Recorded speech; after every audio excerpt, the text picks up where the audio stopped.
Welcome students.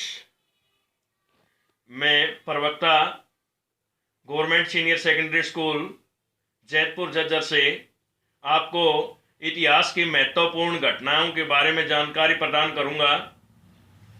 Students, 1857 में आपने पता ही है, भारत में एक महत्वपूर्ण घटना जो संपूर्ण भारत में 1857 की क्रांति के नाम से जानी जाती है वो हुई, जिसमें 1857 की क्रांति ग्वालियर से तात्या टोपे ने नेतृत्व किया।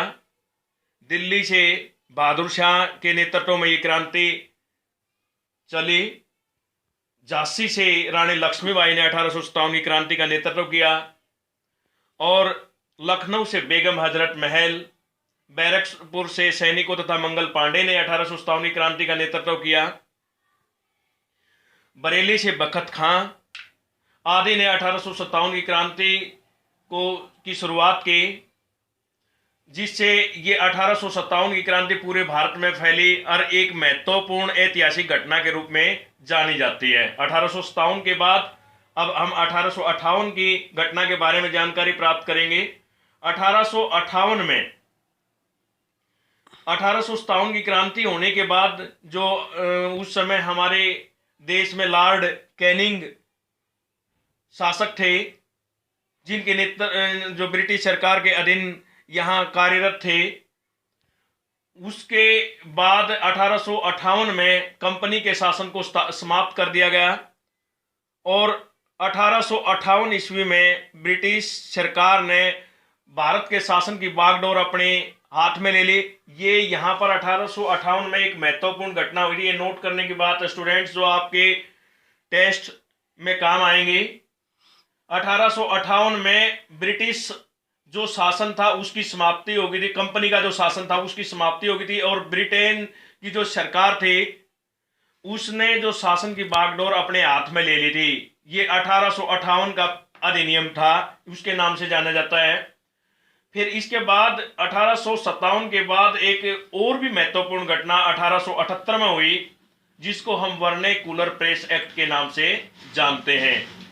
कई बार टेस्ट में आ जाता है कि भाई वर्नैक्युलर प्रेस एक्ट कब पास हुआ? 1878 में पास हुआ। ये कैसा एक्ट है? इस एक्ट के तहत ब्रिटिश सरकार ने भारतीयों की जो प्रेस की स्वतंत्रता थी उस पर प्रतिबंध लगा दिया था। कोई भी व्यक्ति प्रेस में अपने विचार प्रकट नहीं कर सकता।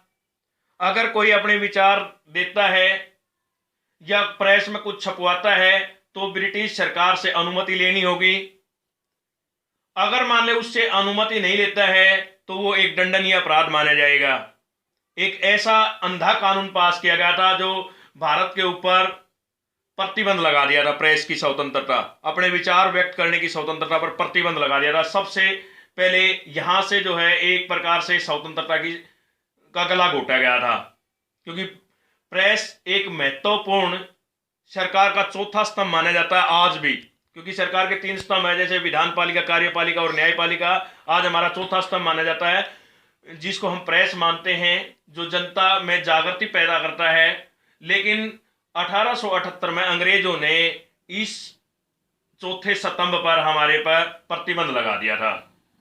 इसके बाद 1885 में A.O. ह्यूम ने कांग्रेस की स्थापना करी थी। भाई, ये कांग्रेस की स्थापना ब्रिटिश सरकार ने हमारे हित में नहीं करी थी। कांग्रेस को सरकार और जनता के बीच में कड़ी स्थापित करने के लिए ब्रिटिश सरकार ने अपने फायदे के लिए इसको बनाया था। और भारतीय जो राष्ट्रीय कांग्रेस है, ये भारत का पहला, जो आज भी अखिल भारतीय कांग्रेस पार्टी है, इसकी जड़ वहीं से है। भाई, 1885 में राष्ट्रीय कांग्रेस पार्टी की स्थापना हुई थी, A.O. ह्यूम ने करी थी। और ये इसलिए करी थी ताकि कांग्रेस की पार्टी के जो नेता हैं वो जनता को समझा सकें और ब्रिटिश शासन के प्रति आस्था रखवा सकें, ताकि लंबे समय तक ब्रिटिश सरकार के हम गुलाम रहे। इस उद्देश्य से A.O. ह्यूम ने 1885 में कांग्रेस की स्थापना की थी। इसके बाद 1897-98 में भारत में भयंकर अकाल तथा महामारी पड़ी वही भाई, लेकिन ब्रिटिश सरकार ने कोई ध्यान नहीं दिया। ये वर्ष भी एक महत्वपूर्ण भारतीय इतिहास में माना जाता है, जिससे भारत के नागरिकों की, भारत के व्यक्तियों की बुरी दशा हुई, जिसमें किसानों की, मजदूरों की हालत खराब हो गई। ब्रिटिश सरकार ने इसकी तरफ कोई ध्यान नहीं दिया। इसके बाद एक महत्वपूर्ण घटना 1905 में हुई, जिसको हम बंगाल विभाजन के नाम से जानते हैं। भाई 1905 में बंगाल का जो लॉर्ड था, बंगाल का लॉर्ड नहीं, भारत का जो लॉर्ड था वो लॉर्ड कर्जन थे। इसने, बंगाल एक धनी प्रदेश है, बहुत बड़ा प्रदेश है, जिसमें वर्तमान समय के उड़ीसा, बिहार, झारखंड आदि का क्षेत्र भी इसी में आता है। कुछ बांग्लादेश में जा चुका है, हमारा बंगाल का हिस्सा वो इसी में आता है। तो लॉर्ड कर्जन ने भारत में फूट डालने के लिए बंगाल का विभाजन कर दिया और उसको पूर्वी तथा पश्चिम बंगाल में बांट दिया, ताकि यहाँ के जो व्यक्ति हैं वो आपस में ही लड़ते रहें और ब्रिटिश सरकार से स्वतंत्रता की मांग ना करें। उनका ध्यान डाइवर्ट करने के लिए, उनका ध्यान अपनी स्वतंत्रता से भटकाने के लिए, अपने अधिकारों को पाने से वंचित करने के लिए ब्रिटिश सरकार ने 1905 में बंगाल का विभाजन कर दिया। और इसके विरोध में बंग और भंग का मतलब बंगाल, भंग का मतलब वो जो विभाजन किया है उसको भंग करने के लिए एक आंदोलन चलाया, जिसको हम बंग के नाम से जानते हैं। भाई इसमें स्वदेशी वस्तुओं का इस्तेमाल हुआ है। इस समय विदेशी वस्तुओं का बहिष्कार किया गया। बच्चों ने या स्टूडेंट्स ने स्कूल तथा कॉलेज में जाना बंद कर दिया।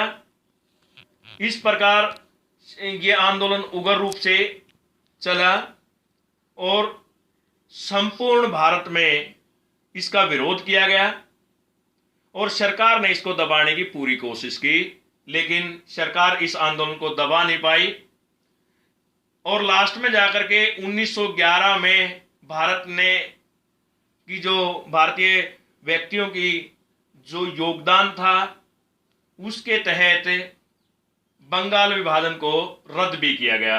वो मैं आगे भी बताऊंगा। मैं सीरियल में इसीलिए बता रहा हूं ताकि स्टूडेंट्स आपको ये अच्छी तरह से ये घटनाएं याद हो सकें और आपने याद करने में कोई दिक्कत ना आए। नेक्स्ट 1906 में भी हमारे इतिहास में एक महत्वपूर्ण घटना हुई, जिसको मुस्लिम लीग की स्थापना के नाम से जानते हैं। ब्रिटिश सरकार ने भारत में शासन करने के लिए एक नई नीति अपनाई।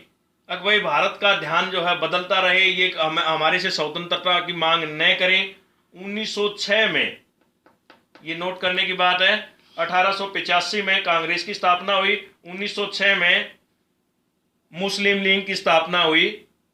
ये स्थापना ब्रिटिश सरकार के सहयोग से मुसलमानों द्वारा की गई। लेकिन यहाँ एक नोट करने की बात है, जो भारत के पाकिस्तान के प्रथम प्रधानमंत्री या शासक थे जिन्ना, मोहम्मद अली जिन्ना, वो यहाँ मुस्लिम लीग के विरोधी थे। हालांकि भारत पाकिस्तान के विभाजन में मोहम्मद अली जिन्ना का विशेष योगदान रहा है। भारत पाकिस्तान के विभाजन में उन्होंने अहम भूमिका निभाई है। वो पाकिस्तान की उसने मांग भी करी थी 1940 में जाकर के, लेकिन शुरुआत में वो इसके विरोधी थे। क्यों? क्योंकि उसने ये कहा था कि कांग्रेस सबकी है तो मुस्लिम लीग की कोई जरूरत नहीं है, और मुस्लिम लीग जो है भारत और पाकिस्तान की एकता में और भारत की स्वतंत्रता में एक बाधा उत्पन्न करेगी। इसलिए भारत की एकता के लिए मुस्लिम लीग को उसने बाधा माना था और वो शुरू में नाराज भी हुआ था मुस्लिमों से, लेकिन बाद में वो इससे सहमत भी हुए और भारत पाकिस्तान के विभाजन में उसने अहम रोल भी अदा किया। इस प्रकार 1906 में मुस्लिमों द्वारा मुस्लिम लीग की स्थापना की गई, एक नई पार्टी बनी और जहां से भारत और पाकिस्तान की शुरुआत भी मानी गई। इसी तरह 1907 में अंग्रेजों ने फूट डालो और राज करो की नीति अपनाई भाई।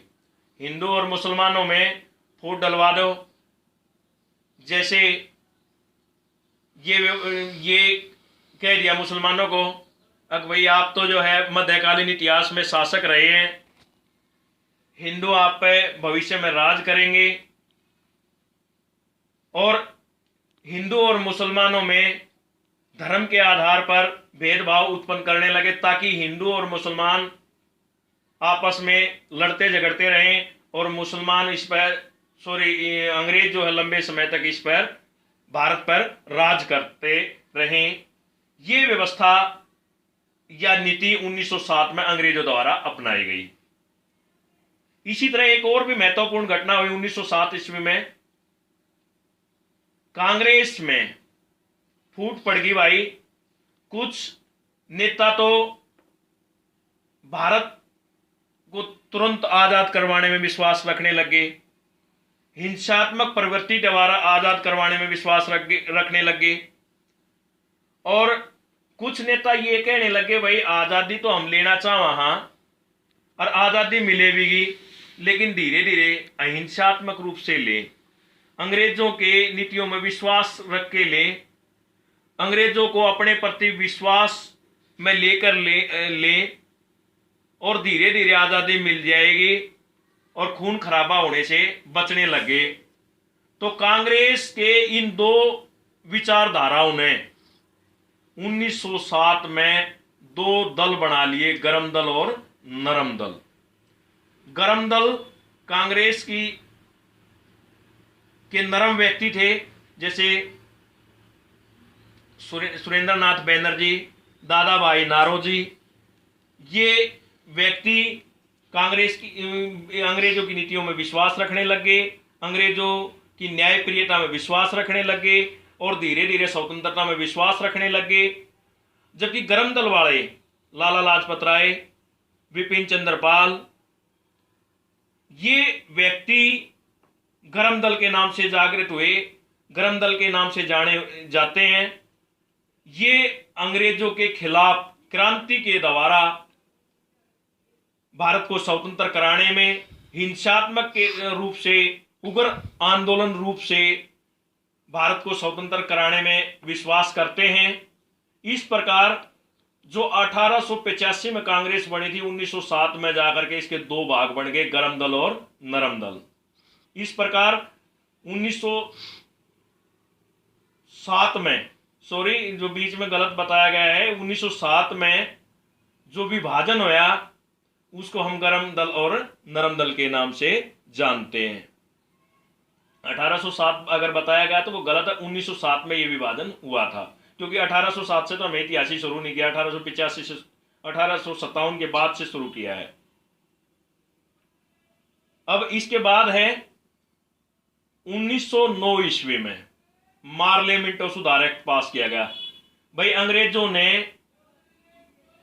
एक और नई नीति लागू कर दिया, यहां पर मुसलमानों को अलग प्रतिनिधित्व दे दिया ताकि हिंदू और मुसलमानों के बीच में और ज्यादा दूरी उत्पन्न हो। जबकि कांग्रेस ने इसका विरोध किया। अब भाई अलग प्रतिनिधित्व का मतलब क्या है, रिजर्व कर दी सीटें मुसलमानों के लिए। अब भाई अलग से जो है इनके प्रतिनिधि जाएंगे मुसलमानों के लिए, जो मुसलमानों का अलग से विकास की मांग करेंगे, विकास करवाएंगे अंग्रेजों से। यह भारत के इतिहास में अंग्रेजों की एक और नई नीति थी, जिससे भारतीय हिंदू मुसलमानों में दूरी और ज्यादा उत्पन्न हो सके। अब अगली जो घटना हुई 1911 में हुई भाई, बंगाल विभाजन रद्द। जो 1905 में जो विभाजन हुआ था बंगाल का, और जिसके बाद बंग बंग आंदोलन चला था, ये ब्रिटिश सरकार ने तंग आकर के भारतीयों के जो आंदोलन से उसे दुखी होकर के, हालांकि ब्रिटिश सरकार ने आंदोलन को दबाने के लिए पूरा प्रयास किया, लेकिन कई साल तक फिर भी आंदोलन चलता रहा। अंत में दुखी होकर के 1911 में बंगाल विभाजन को रद्द कर दिया गया। एक महत्वपूर्ण घटना और भी है भाई, 1911 में ही हुई थी, यहां लिखा नहीं गया लेकिन नोट कर लें। दिल्ली को भारत की राजधानी 1911 में ही बनाया गया था। इससे पहले भारत की राजधानी कलकत्ता थी अंग्रेजों की, उससे। तो दिल्ली को भारत की पहली जो 1911 में भारत की पहली बार राजधानी बनाया गया था, 1911 की महत्वपूर्ण घटना है, ये नोट करने की बात है। अब नेक्स्ट है 1913 में भी एक महत्वपूर्ण घटना हुई जिसको हम गदर पार्टी के नाम से जानते हैं भाई। भारतीय इतिहास में गदर पार्टी भी एक महत्वपूर्ण घटना मानी जाती है। गदर पार्टी की स्थापना लाला हरदयाल ने 1913 में अमेरिका में करी थी जाके। जो अमेरिका में क्या था भाई, लाला हरदयाल ने भारत को स्वतंत्र कराने के लिए, भारत माता की आज़ादी के लिए, ये अमेरिका में रहते थे।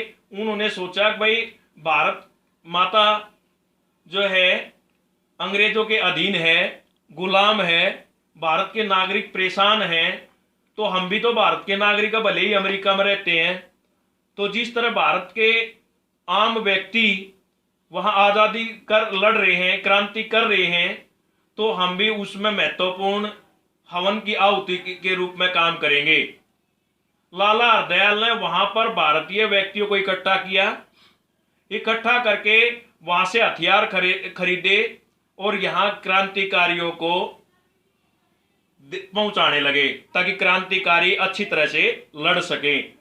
और लाला हरदयाल ने वहां जो योगदान देने के लिए वहां पर एक जो गठबंधन की जो संगठन बनाया, उसको हम गदर पार्टी के नाम से जानते हैं। एक बार दोबारा बता देता हूं, लाला हरदयाल ने भारतीय क्रांतिकारियों की सहायता के लिए भारत के नागरिकों को अमेरिका में इकट्ठा किया जो दूसरे देशों में रह रहे थे, ताकि वे भी भारत की स्वतंत्रता में योगदान दे सकें। और उस संगठन को हम भाई गदर पार्टी के नाम से जानते हैं। इस प्रकार 1913 में ये घटना हुई।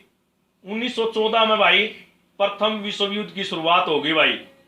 पूरा विश्व पहली बार स्थल, वायु और जल तीनों रूपों में, तीनों चीजों से, तीनों सेनाओं से पूरे विश्व में भयंकर युद्ध हुआ।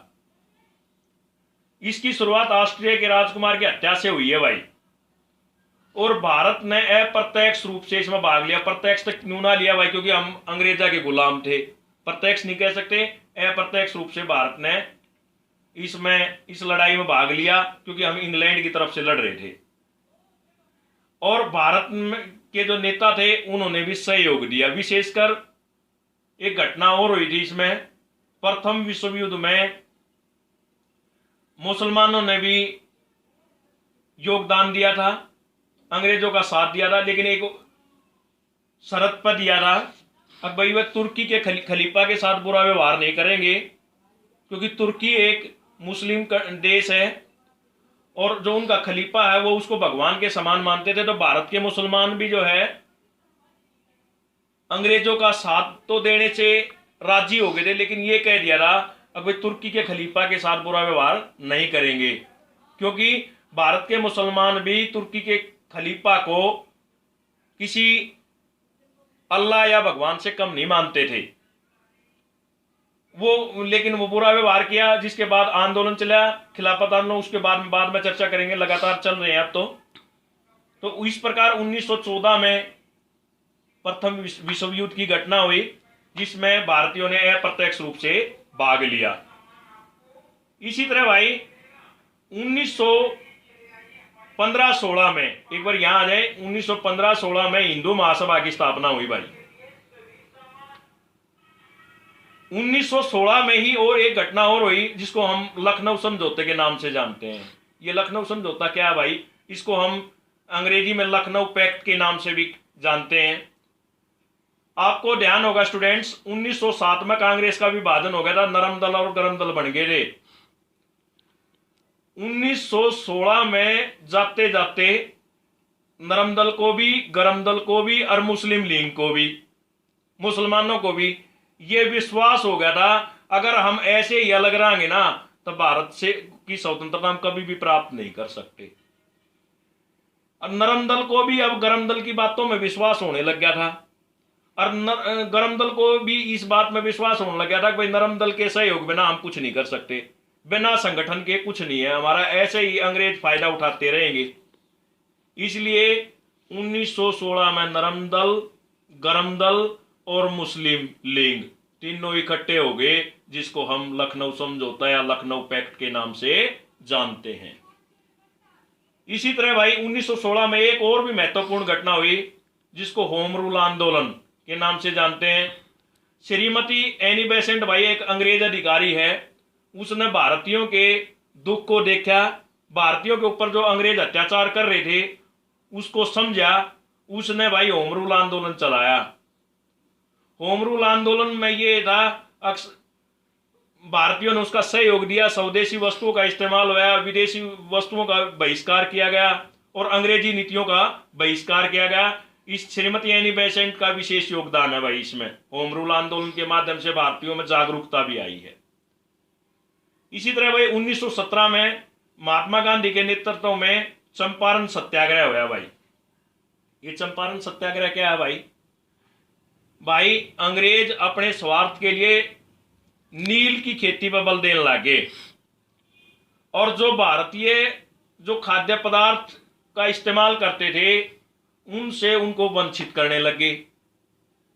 अब जिन चीजों की भारतीयों को जरूरत थी वो तो यहाँ कृषि करने नहीं देते और वो अपने स्वार्थ के लिए अफीम की खेती, नील की खेती, इन पर बल देने लगे। तो जिससे दुखी होकर के गांधी ने चंपारण सत्याग्रह की शुरुआत की। गांधी ने यहीं से जो है सत्याग्रह की शुरुआत करी है भाई। उसके बाद गांधी ने कई आंदोलन भी चलाए हैं।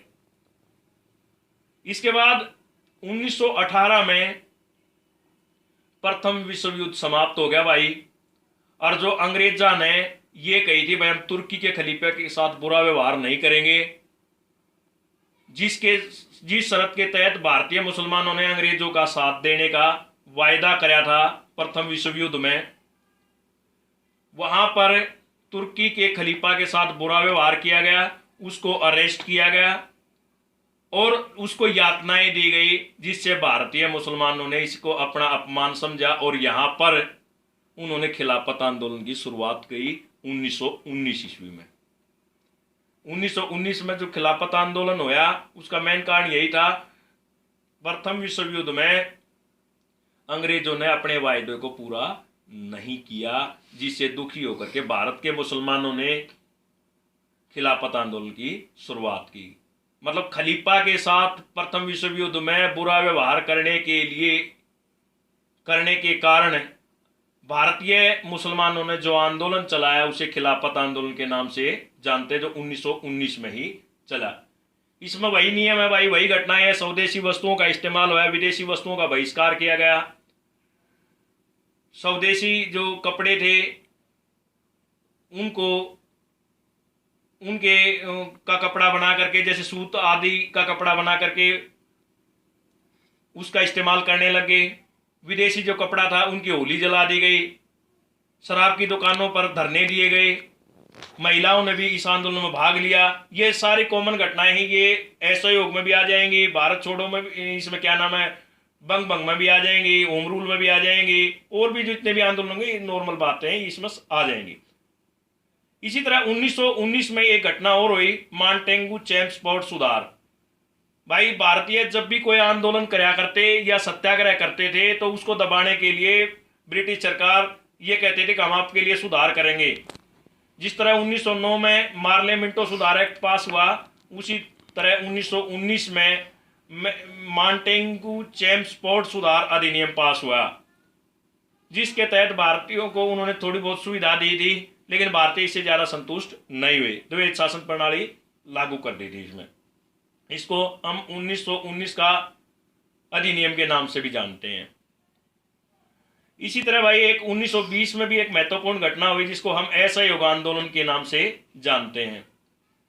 महात्मा गांधी ने भाई 1920 ईस्वी में दुखी होकर के पहला आंदोलन की शुरुआत करी, जिसको हम असहयोग आंदोलन के नाम से जानते हैं। असहयोग का मतलब है ब्रिटिश सरकार का सहयोग ना देना। जब चंपारण सत्याग्रह चला कर देख लिया, खेड़ा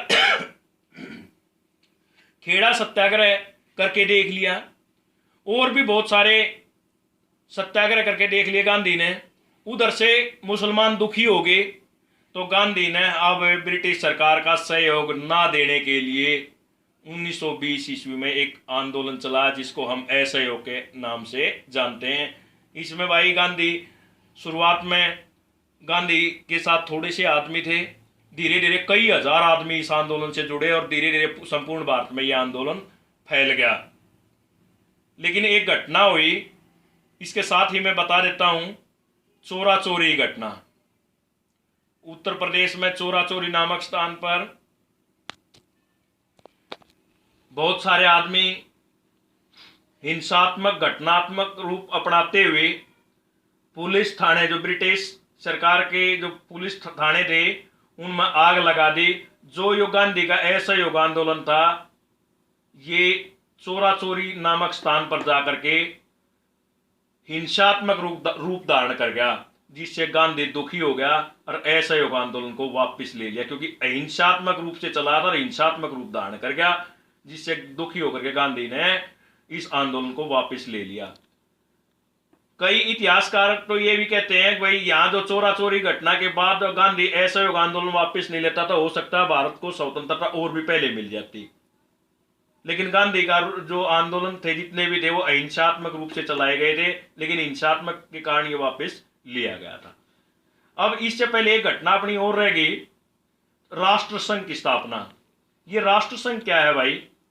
ये अंतरराष्ट्रीय स्तर पर बनाया गया एक संगठन है, लेकिन ये भारतीय इतिहास से संबंधित तो नहीं है, लेकिन अंतरराष्ट्रीय इतिहास से संबंधित है, लेकिन इसका भी इतिहास में विशेष योगदान है। जिस तरह भाई द्वितीय विश्व युद्ध के बाद 1939 से लेकर 1945 तक जो युद्ध चला, उसको हम दूसरे विश्व युद्ध या द्वितीय विश्व युद्ध के नाम से जानते हैं। प्रथम विश्व युद्ध 1914 से 1918 तक लड़ा गया था। दूसरे विश्व युद्ध के बाद जो संयुक्त राष्ट्र संघ की स्थापना की गई है, उसी तरह प्रथम विश्व युद्ध के बाद राष्ट्र संघ की स्थापना की गई थी भाई 1920 में। ये राष्ट्र संघ क्यों बना था? राष्ट्र का मतलब देश, संघ का मतलब समूह, मतलब राष्ट्रों का समूह है, जो एक प्रकार से पंचायत है, राष्ट्रों की एक पंचायत है, जो भविष्य में द्वितीय विश्व युद्ध या युद्ध आदि होने से रोकेगा और सदस्य राष्ट्रों में प्रेम की भावना स्थापित करेगा, ताकि सब देशों का बढ़िया विकास हो सके। इसको हम राष्ट्र संघ के नाम से जानते हैं भाई। 1922 की चोरा चोरी घटना मैंने आपको बताई दी, जिसके कारण जो गांधी ने असहयोग आंदोलन वापस लिया। अब 1923 में स्वराज्य पार्टी की स्थापना हुई थी भाई।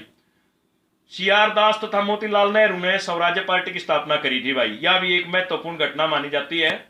1924 में एम.एन. राय ने भारतीय कम्युनिस्ट पार्टी, इसको हम मार्क्सवादी पार्टी के नाम से भी जानते हैं भाई, इसकी स्थापना करी थी, जो कम्युनिस्टों की पार्टी है, मजदूरों के शासन में विश्वास रखती है। जो एम.एन. राय ने रसिया तथा और भी जो 1917 की क्रांति, जो रसिया रूस में जो 1917 में जो क्रांति हुई थी, उससे प्रभावित होकर के ये एम.एन. राय ने भारतीय कम्युनिस्ट पार्टी या मार्क्सवादी पार्टी की स्थापना करी थी भाई। इस प्रकार भाई स्टूडेंट्स 1857 से लेकर के 1924 तक की मैंने घटनाएं आपको बताई हैं, इस पर संक्षिप्त जानकारी दी है, और ये आपको भारतीय इतिहास को जानने में विशेष योगदान देंगे, समझने में विशेष भूमिका निभाएंगे। इसके बाद 1924 के बाद से लेकर के 1947 की घटनाएं मैं दूसरे वीडियो में आपके सामने बताऊंगा। तो स्टूडेंट इसलिए, और भारतीय इतिहास की जो महत्वपूर्ण जो घटनाएं हैं उस पर विस्तृत जानकारी के लिए बीच बीच में और भी वीडियो जाएंगी। तो आपसे सुझाव है या आपको बताया जाता है कि भाई आप इस चैनल को सब्सक्राइब और लाइक करें, ताकि आपको इतिहास, राजनीतिक शास्त्र, भूगोल, मैथ, संस्कृत तथा अन्य सब्जेक्ट्स की जो वीडियो आप तक पहुंच सके, इसलिए स्टूडेंट्स इसको लाइक और सब्सक्राइब जरूर करें। मुझे आशा है आपको 1857 से लेकर के 1924 के बीच की जो भारतीय इतिहास का पार्ट 1 भाग पहला में जो वीडियो आपके सामने पहुंचाई गई है, ये अच्छी तरह से समझ आई होगी और इससे आप जो है टेस्ट की तैयारी तथा 10वीं 12वीं के विद्यार्थी अपने सब्जेक्ट की इतिहास की अच्छी से तरह से तैयारी करेंगे। इसी के साथ धन्यवाद।